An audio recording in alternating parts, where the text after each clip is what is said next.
Welcome to Louder Than Green. We have a very exciting guest today. And if you're building anything sustainable, regenerative, or just smarter than the status quo, you're in the right place.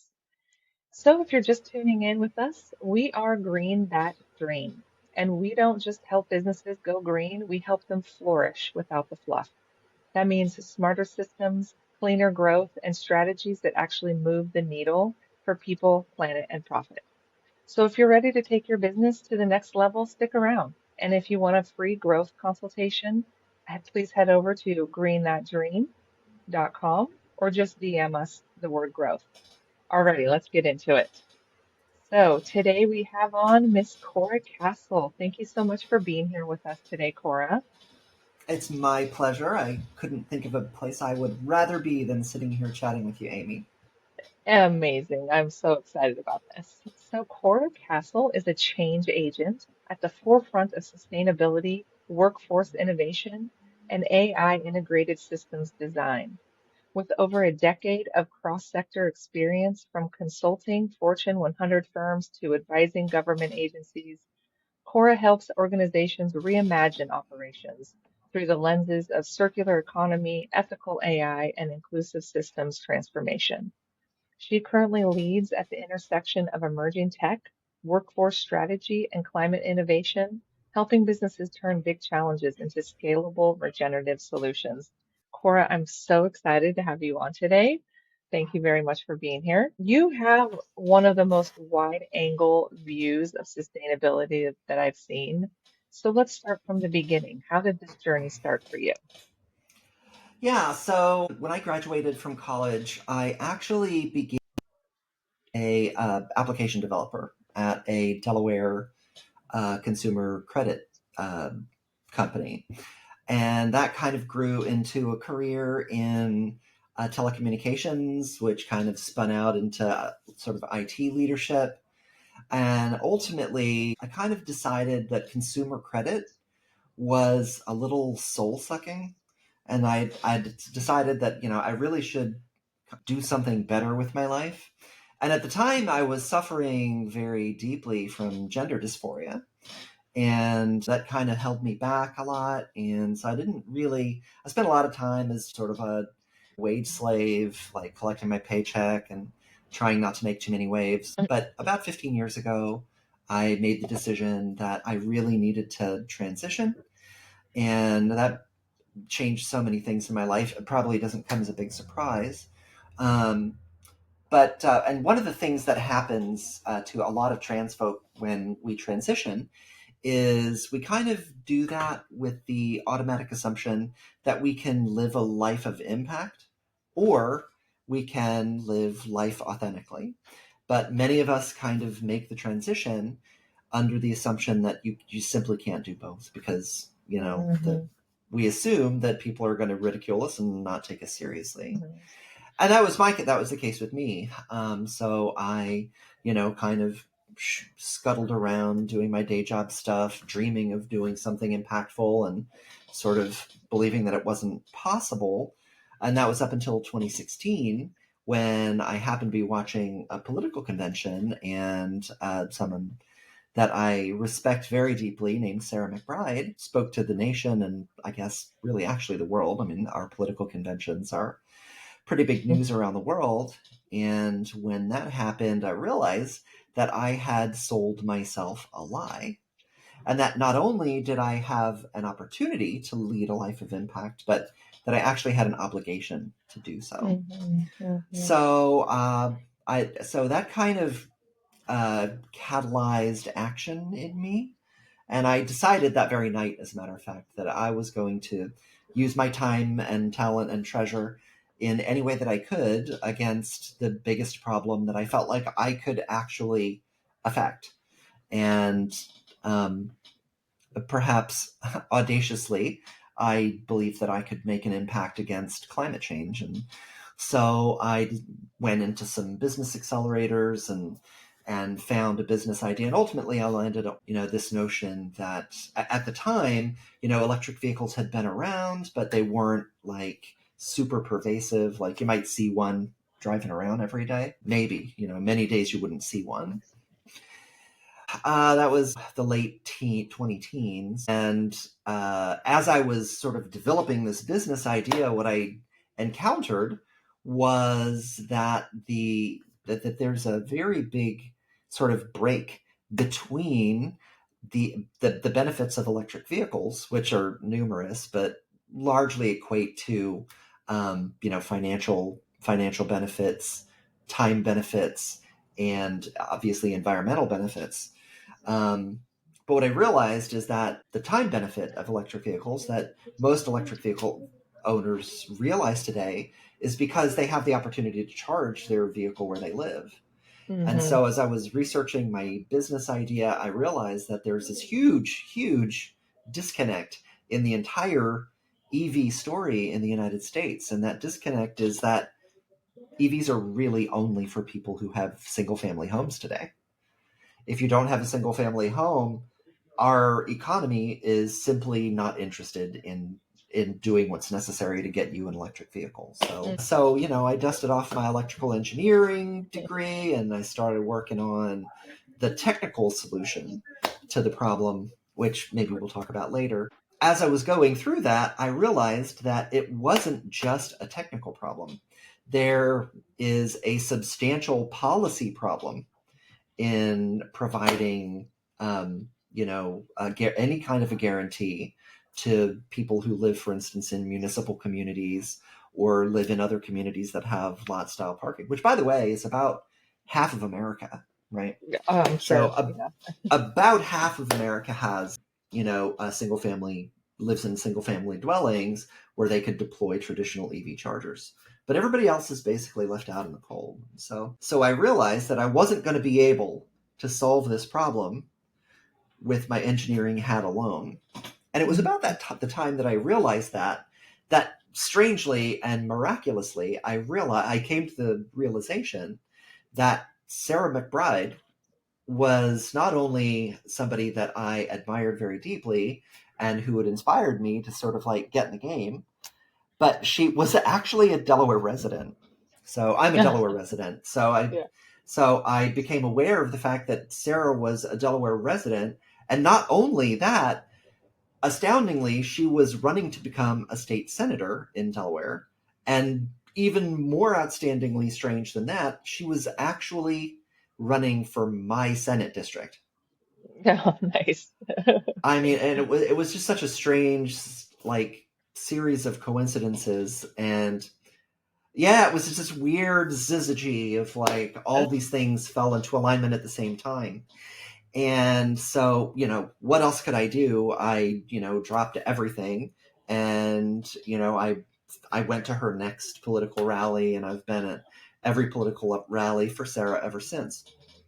In fact, in her last campaign, I think I knocked on over 5,000 doors for her. Wow. So, but in Amazing. any case, yeah, so Sarah was elected as my state senator. Shout out to Sarah. She got like over 80% of the vote in that race. She's an outstanding person. But in any case, so as it so happened, knowing that I needed policy support, now having access to somebody who that I could reach out to and talk to practically about sustainable policy, Yeah. those strange elements happened to fall into alignment as well. So I drafted a policy and that to promote curbside EV charging in Delaware's largest municipalities, and worked with Sarah's team, and we got that policy passed. So, with no experience, I drafted state legislation and ended up getting it passed. That was a surreal experience, let me Awesome. tell you. Yeah. Having never drafted any policy or really even been, I guess before Bernie, I wasn't really even politically activated, but in any case, so we pushed that over the line, and then our technical solution managed to sort of like move forward, and at that point we started winning pitch competitions and getting some grants to do all of the very expensive stuff to bring our curbside charging product to market. And that kind of took me up to a couple of years ago when I thought I really could even have more impact, right?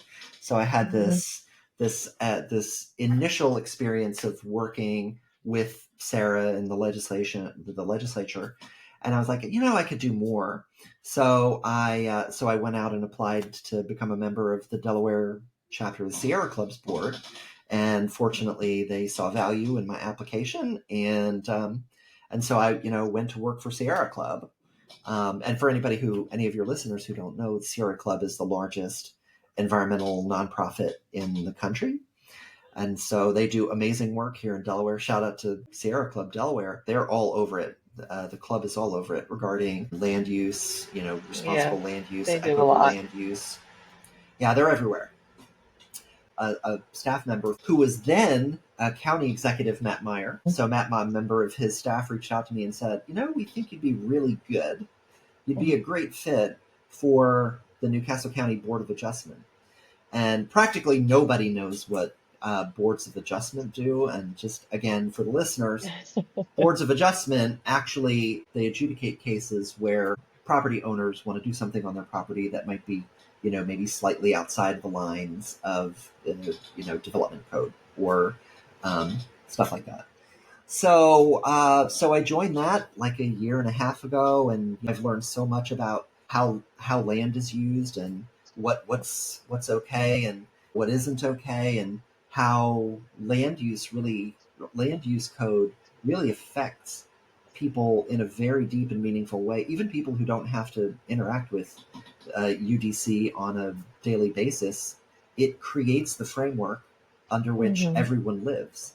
It Absolutely. defines where people live. It defines how they live. It defines the environmental reality in which they live. It's just incredibly important, and really nobody thinks about it.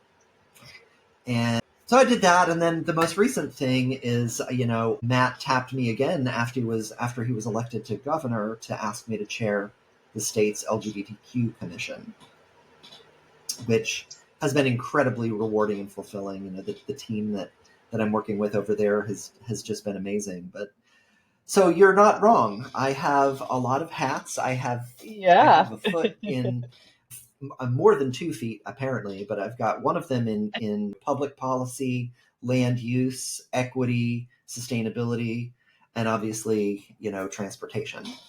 Yeah. Excellent. That's quite a eclectic mix, which makes it so, I think it just makes it so helpful. It's like being able to look at the whole situation.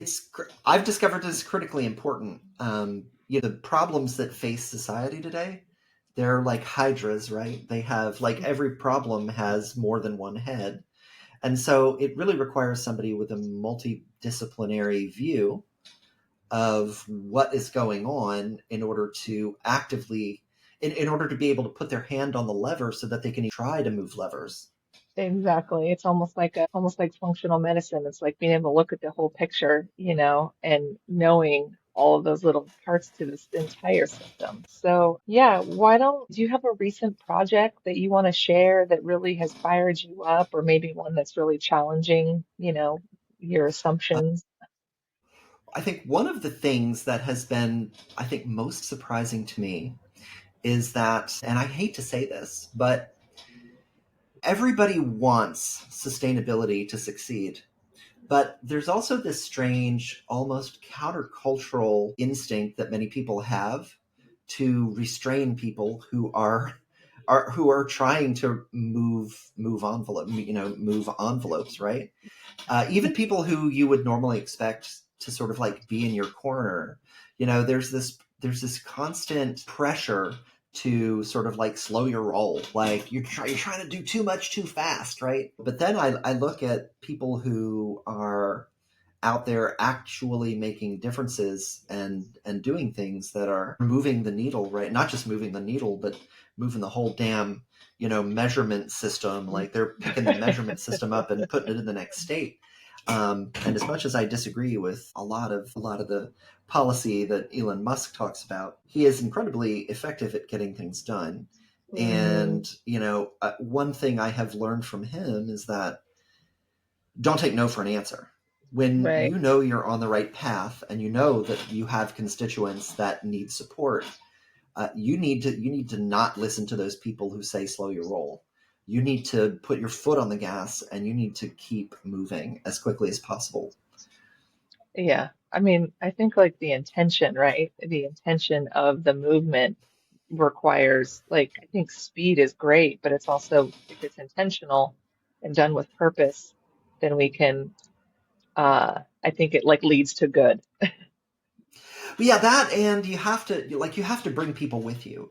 I mean, one of the other things that is critically important that a lot of people, they think they're going to get out there and they're going to do all these things, but you have to build coalitions, right? Yeah, It absolutely. is Yeah. it's practically impossible for people to make meaningful differences by doing things on their own. Like you have to build coalitions, and so that's one of the things that I think I've coincidentally kind of picked up in my political work is that you have to learn how to build coalitions. You've got to get people on your team. You've got to get people behind you, and you have to sell them on your vision.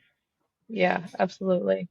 So, talking a little bit about kind of the human element alongside the AI, I know we can't ignore the AI wave, and I know there's a lot of resistance to it. So, can you talk about how it's shaping your work and how maybe you hope it might affect your work? Sure, yeah. There is no way to disentangle sustainability from AI. I mean, if you look at every major developing country in the world, the headlines every day are you know tens or hundreds of billions of dollars are being spent to build out AI, and I mean this is the largest undertaking of humanity that anyone anywhere has ever attempted. The Yeah, conversion from human centered labor, certainly at least, sort of intellectual labor, to machine centered intellectual labor is the impacts just cannot be understated, and not just the after effects, but like the part going into it. One of the things that's going on in Delaware is we've had there's a lot of talk right now. There's a major developer that wants to build a to build a data center in Delaware that would consume the amount of electricity equal to the sum total of of residential households in Delaware, hmm right? And that's before we start talking about land use and where we're going to get fresh water to for this thing. Just looking from the energy side alone, the impacts just simply cannot be overstated. okay. Yeah. Yeah. If you look at, I mean, on the East Coast, like ratepayers are getting hit so hard right now with electricity rates, just because the carriers they're just not able to onboard generation fast enough.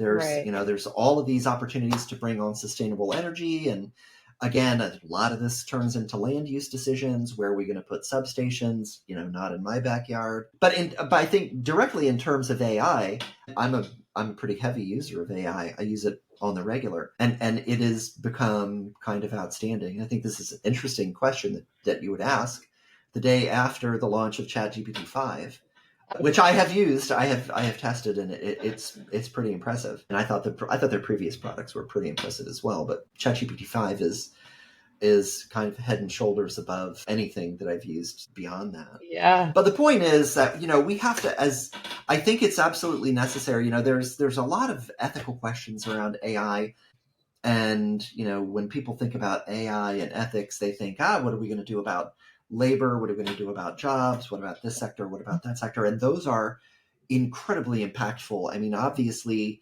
double-digit percentages of our society are at risk of having their jobs sort of, we'll say, impacted one way or the other, right? Right. But there are ethical concerns beyond that, including sustainability. How are we going to stand this stuff up sustainable? But there's even beyond that.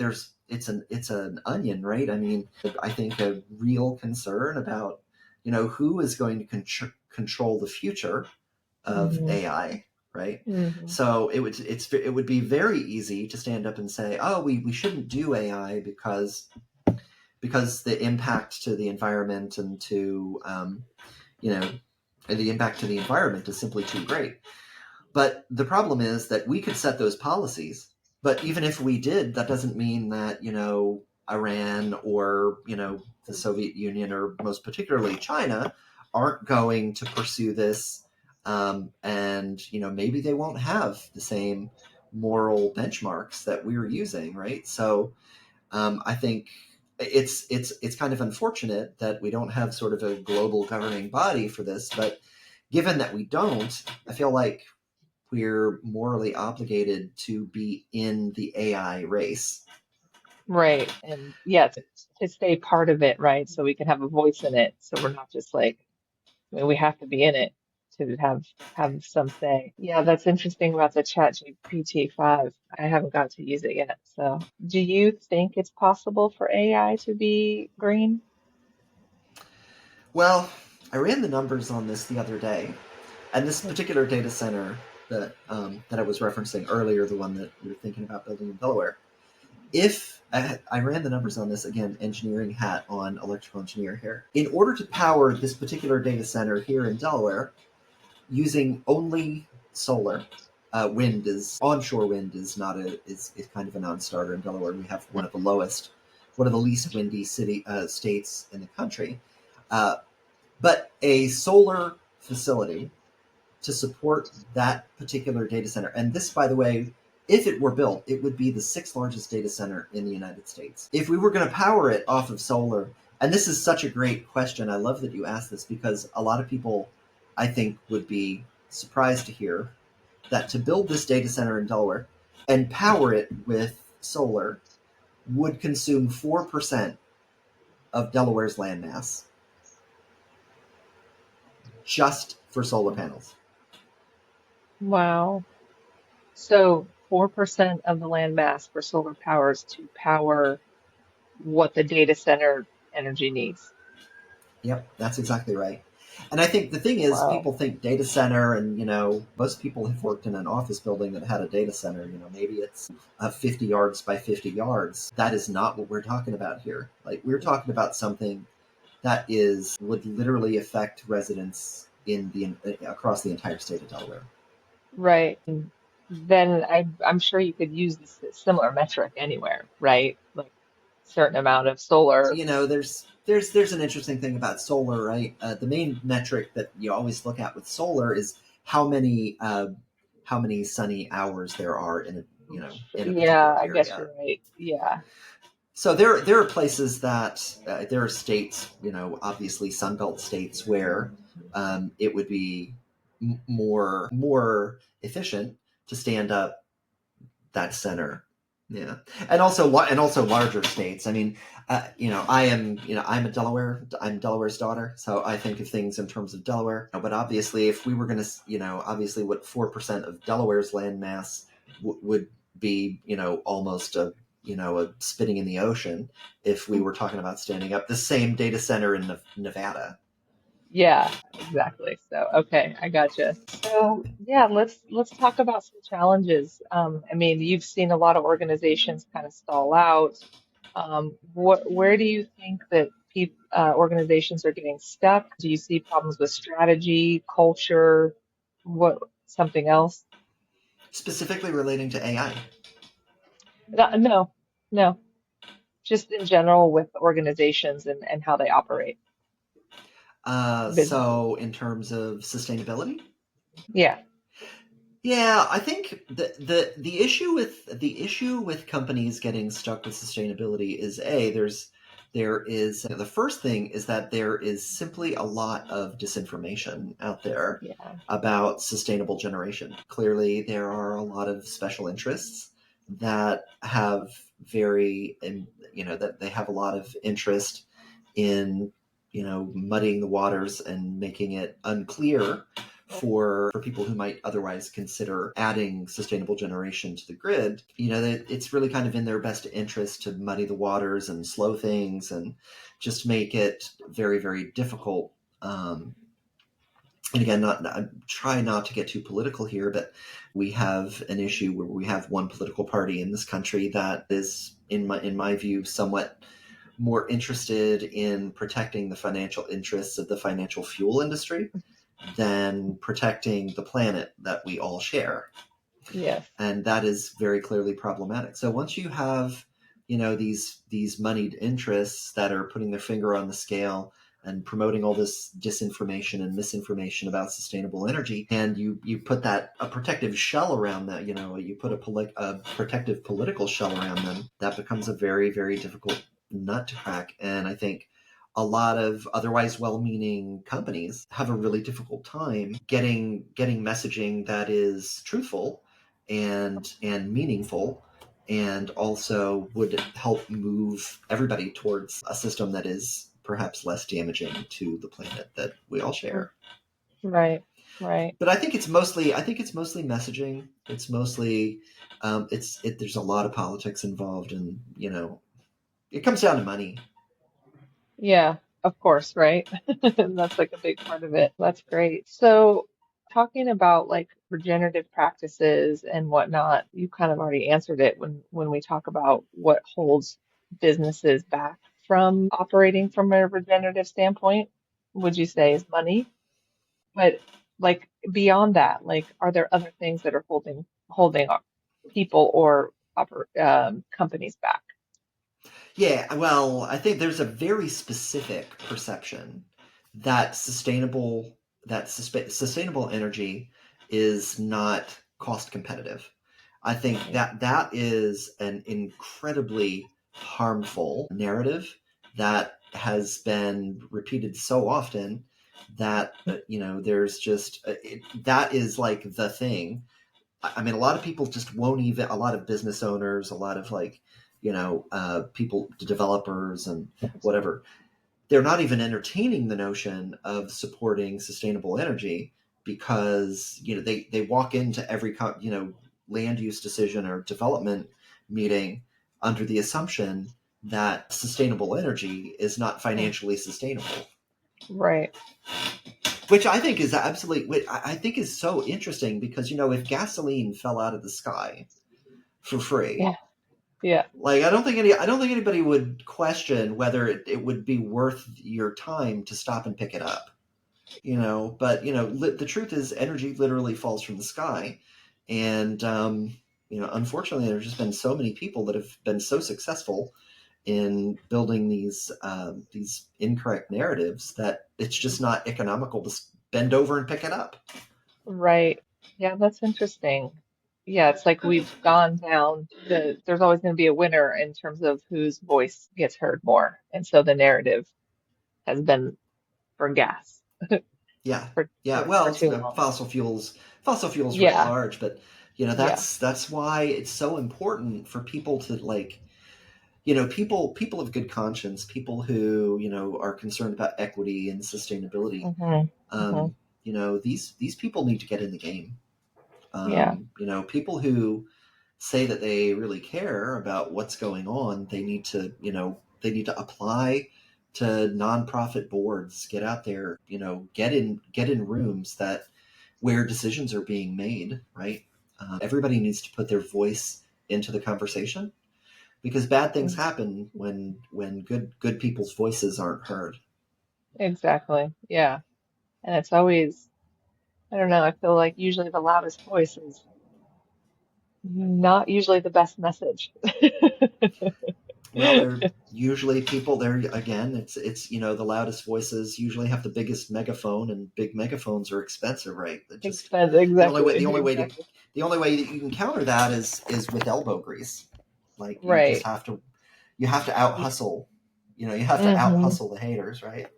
Hmm. Absolutely. So, what is like a myth or a misconception about sustainability that you wish more people understood?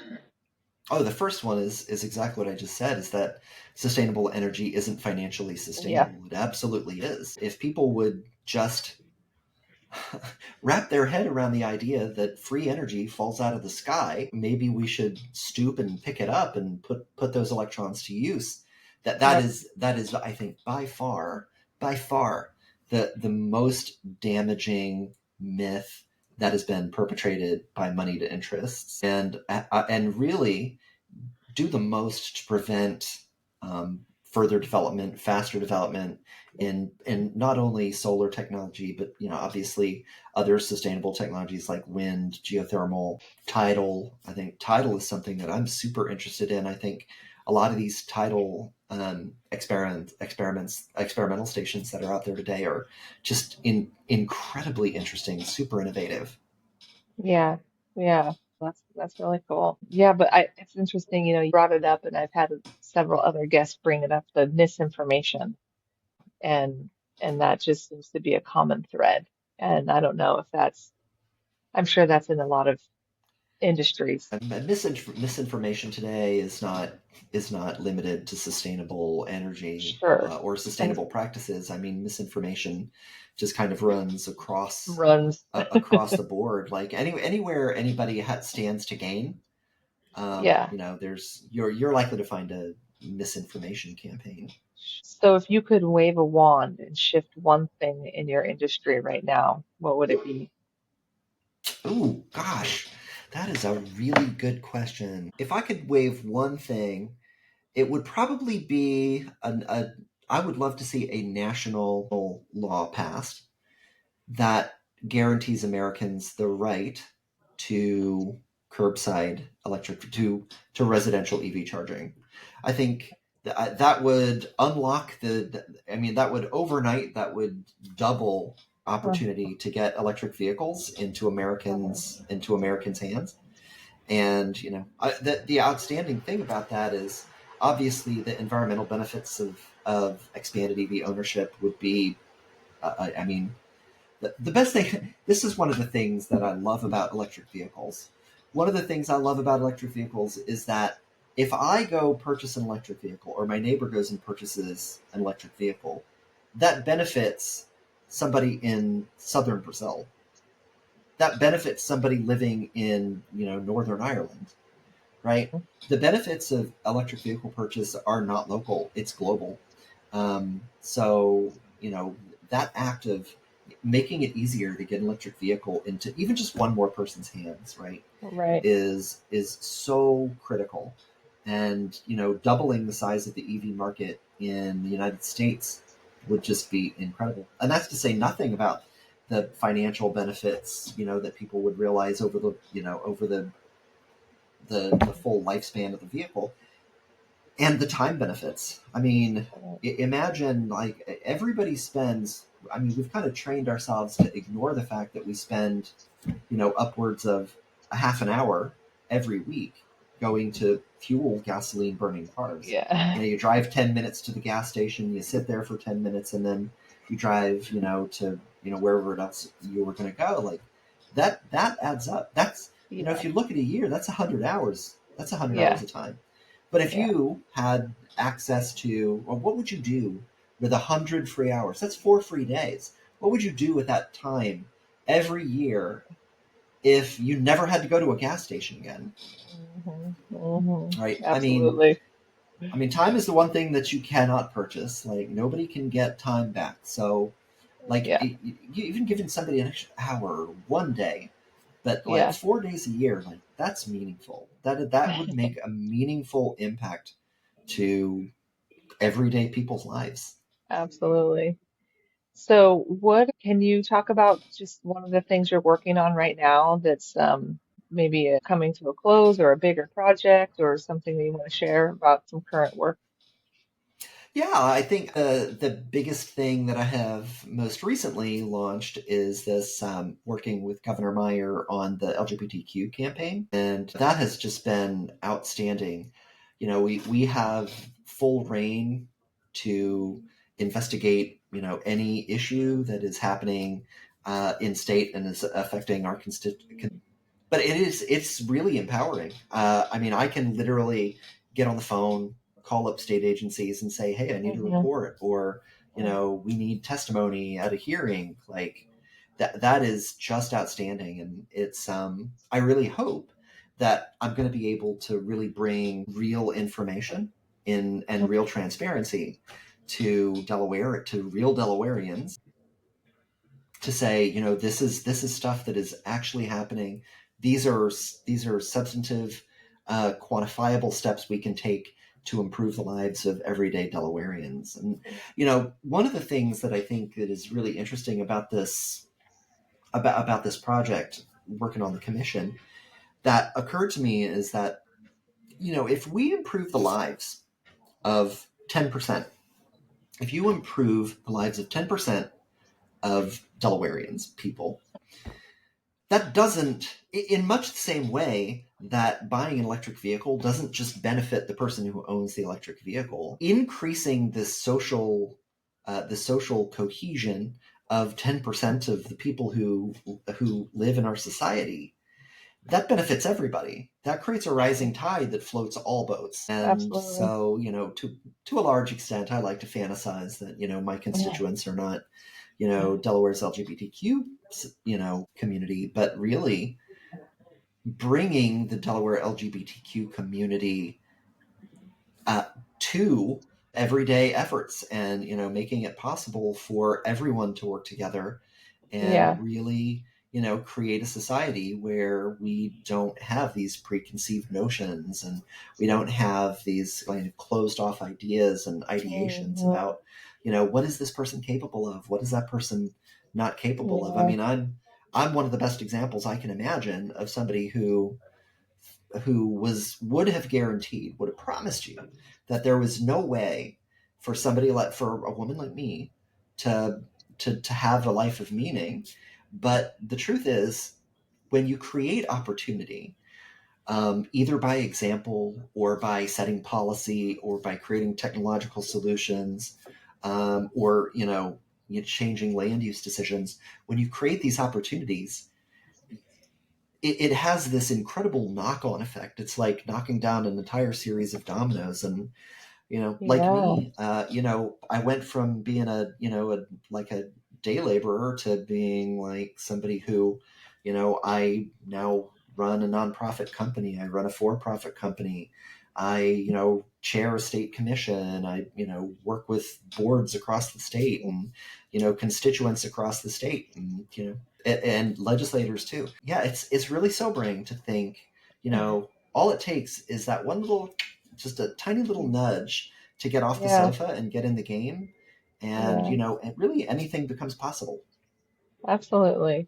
Well, yeah, no, you definitely have an eclectic, I think, I don't know, multitude of passions that drive you. And it seems, you have this like conscientiousness of culture and environment. And so it all really goes well together. So I can see why it's been successful.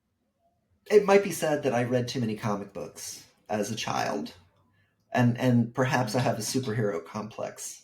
I think that's a pretty good complex to have. I If you could have to do pick a anything, complex, right? right? Yeah, I could think of yeah, worse. better that than I think pretty much any other complex I can imagine. Yeah. Oh my gosh, totally. So, okay, one last thing. So, what's your call to action for the listeners? Listeners who are wanting to just learn more about you or sustainable businesses. What do you have to say to them? So I think the most important message that I want to get out to people is that one of the things that I hear from people all the time is I only hear from my elected leaders when they want something from me. And that's usually money, right? So a lot of people who, either don't have, or, are tired of giving money, they always ask, like, what can I do? Like, how can I actually change things? And, a lot of times people think there's this, it's like, there's like a company or a person you go talk to, and they give you a task, and that's how you help. But it isn't. The way that people help, and the message I want to get out there, is if you really want to help, Mhm. go get nonprofit board trained. It's not expensive. There are training programs across the country, and often these programs will do like matchmaking services at the end of the training program, and they'll Mhm. match, program participants up with nonprofits that are in need of board members. And I think people should not underestimate the value of their distinct experience and voice in the operations and day-to-day running of nonprofit organizations that are out here doing incredibly important work promoting equity and Right. sustainability. Like, these organizations exist in every state, every community, like every county, and those organizations are in need of people who are willing to go and give their time and talents to that organization. um, and nonprofit board training, a lot of places they have, like, grant opportunities. You can just go and do Yeah. it. And I mean, it's not like taking a college course. It's, sometimes it's as inexpensive as a couple of $100. You can Yeah. go and get board certified for almost nothing. And I Hmm. really think that the thing that people don't think of, that is the answer to the question, how can I help? I mean, if I don't want to click on the Act Blue like link or whatever, is go get board certified, join a board, Right. and make your voice heard. Yeah. That's great. I agree because I think a lot of nonprofits maybe could be a bit more successful if they had some of that training, right? Because there's so many amazing nonprofits doing great work, and so Yeah, that's and the great. thing about the thing about nonprofits is, the oxygen they breathe is Yeah. often the labor and expertise that are provided by their board members, because they often Right. don't have large budgets. And so board members are often out there. They're literally, baking cakes, doing bake Yeah. sales, setting up That's a right. hosting event or a talk, or Yeah. maybe even a podcast, something like that. Yeah. Um, but everybody has some kind of expertise that could be brought to bear to the mission of some nonprofit that Yeah. Yeah. shares with you some value that you have. Again, whether that's equity or sustainability or technology Right. or whatever. Yeah. Absolutely. Yeah. And there's always ways to help those operations too. So. Well, great. For Well, thank sure. you so much again, Cora Castle. Love having you on Louder Than Grain today. And we look forward to many more conversations in this industry. So thank you Yeah, it so was my much. pleasure. Thank you, Aimee. I really appreciate the opportunity to chat. Awesome. Thank you. Thank you so much for listening to another episode of Louder Than Green. Every guest we feature and every story we share is a reminder that sustainable business is not just about what you do, it's about how you do it. I'm incredibly grateful for this community, for everyone building differently, leading with integrity, and turning up the volume on what matters most. You can find more episodes and join the conversation at www.greenthatdream.com. And remember, regeneration is a practice. Make yours heard. Do the work, share the mic, be louder than green.